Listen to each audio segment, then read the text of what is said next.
আরজিকর কাণ্ডে এবার বিপাকে কপিল সিব্বল। রাজ্যের পক্ষে সুপ্রিম কোর্টে সওয়াল করেন কপিল। বার অ্যাসোসিয়েশনের সভাপতি পদে অনাস্থা প্রস্তাবের মুখোমুখি হতে পারেন সিব্বল, খবর সূত্রের। আরজিকর কাণ্ডে এবার বিপাকে কপিল সিব্বল। রাজ্যের পক্ষে সুপ্রিম কোর্টে সওয়াল করেন কপিল। বার অ্যাসোসিয়েশনের সভাপতি পদে অনাস্থা প্রস্তাবের মুখোমুখি হতে পারেন সিব্বল, খবর সূত্রের। কথা বলবো, রাজীব চক্রবর্তী রয়েছেন আমাদের সঙ্গে টেলিফোনে। প্রতিনিধি রাজীব, এবার কি বিপাকে বর্ষিয়ানী আইনজীবী? দেখো, বিপাকে বলা যাবে না, তার কারণ এখনো পর্যন্ত পুরো বিষয়টি একটা সম্ভাবনার জায়গায় রয়েছে। তবে কপিল সিব্বলকে চিঠি দিয়ে দেওয়া হয়েছে বার অ্যাসোসিয়েশনের, সুপ্রিম কোর্টের বার অ্যাসোসিয়েশনের যিনি প্রাক্তন সভাপতি, তার তরফ থেকে বর্তমান সভাপতি কপিল সিব্বল, তার কিছু আচরণ, তার কিছু বক্তব্য এবং বিবৃতি নিয়ে অভিযোগ রয়েছে। সিব্বলের বিরুদ্ধে সুপ্রিম কোর্ট বার অ্যাসোসিয়েশনের এক্সিকিউটিভ কমিটির একাধিক সদস্য অভিযোগ করছেন যে গত 21শে আগস্ট আরজিকরের ঘটনা নিয়ে নিজের পদাধিকারের অপব্যবহার করেছেন তিনি। সদস্যদের সঙ্গে কোনো আলোচনা ছাড়াই একতরফাভাবে বিবৃতি প্রকাশ করেছেন। দাবি উঠেছে 72 ঘন্টার মধ্যে সেই বিবৃতি প্রত্যাহার করতে হবে এবং শুধু প্রত্যাহার নয়, ক্ষমাও চাইতে হবে, আর না হলে তার বিরুদ্ধে অনাস্থা প্রস্তাব আনা হবে। এই অভিযোগ করেছেন, হুমকি দিয়েছেন কার্যত সুপ্রিম কোর্ট বার অ্যাসোসিয়েশনের প্রাক্তন সভাপতি অধীশ চন্দ্র আগরওয়াল। আমরা জানি যে সুপ্রিম কোর্টে আরজিকর মামলার যে শুনানি চলেছে তাতে রাজ্য সরকারের তরফ থেকে সওয়াল করেছেন কপিল সিব্বল, এবং সেই সওয়াল জবাব চলাকালীন একটা সময় দেখা গিয়েছে যে কপিল সিব্বল কোনো ব্যক্তি বক্তব্য তিনি হেসে দিচ্ছেন। তখন আমরা দেখেছি তুষার মেহতা তাকে কটাক্ষ করেছেন যে এমন একটা ঘটনায় আপনি হেসে এই কথাটি বলছেন।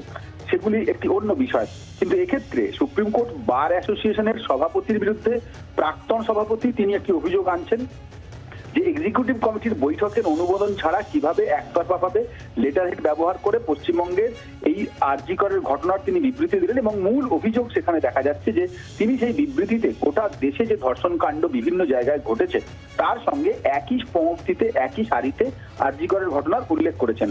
এবং এখানেই বলা হচ্ছে যে কনফ্লিক্ট অফ ইন্টারেস্ট তৈরি হয়েছে, তার কারণ তিনি নিজের রাজ্য সরকারের হয়ে মামলা লড়ছেন, আর সেই কারণেই আরজিকরের ঘটনাকে লঘু করে দেখানো হয়েছে। পুরো বিষয়টি একটি আইনজীবীদের মধ্যেকার বিষয় এবং এক্ষেত্রে কপিল সিব্বলের বক্তব্য অত্যন্ত গুরুত্বপূর্ণ। তিনি এখনো পর্যন্ত কোনো বিবৃতি বা বক্তব্য এ নিয়ে দেননি।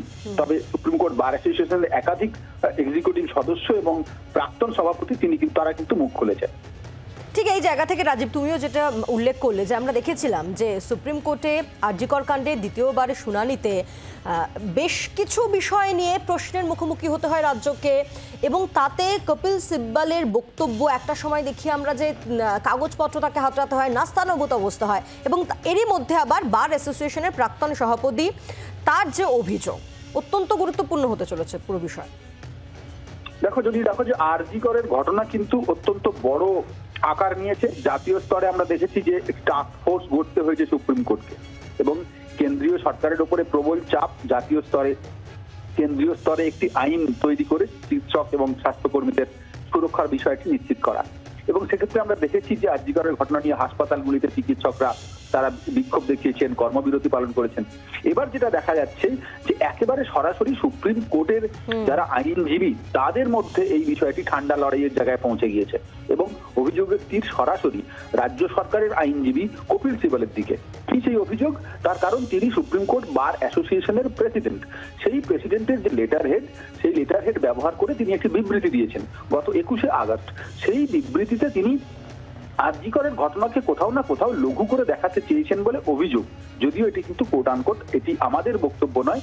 যিনি অ্যাসোসিয়েশনের প্রাক্তন সভাপতি অধীশ চন্দ্র আগরওয়াল, তার বক্তব্য যে গোটা দেশের বিভিন্ন জায়গায় যে ঘটনা ঘটেছে তার সঙ্গে একই সারিতে বসানো হয়েছে আরজিকরের ঘটনাকে। যখন আরজিকরের মতো নক্কারজনক এবং একেবারে নিন্দনীয় এবং একেবারে এই ঘটনার যে বিভৎসতা তা কিন্তু সব ঘটনার থেকে পৃথক, সেই ঘটনাকে লঘু করে দেখানোর একটাই উদ্দেশ্য, তার কারণ তিনি রাজ্য সরকারের আইনজীবী। এই জায়গাতেই কিন্তু একটা কনফ্লিক্ট দেখা যাচ্ছে, এবং আইনজীবীদের মধ্যেকার এই লড়াইয়ের দিকে গোটা দেশ নজর রেখেছে, এবং রাজনৈতিক মহল থেকে আইনজীবীদের একাংশ তারাও কিন্তু পুরো বিষয়টিতে নজর রাখছে। ধন্যবাদ রাজীব। বাংলার আওয়াজ, বাঙালির আবেগ, জি 24 ঘন্টা।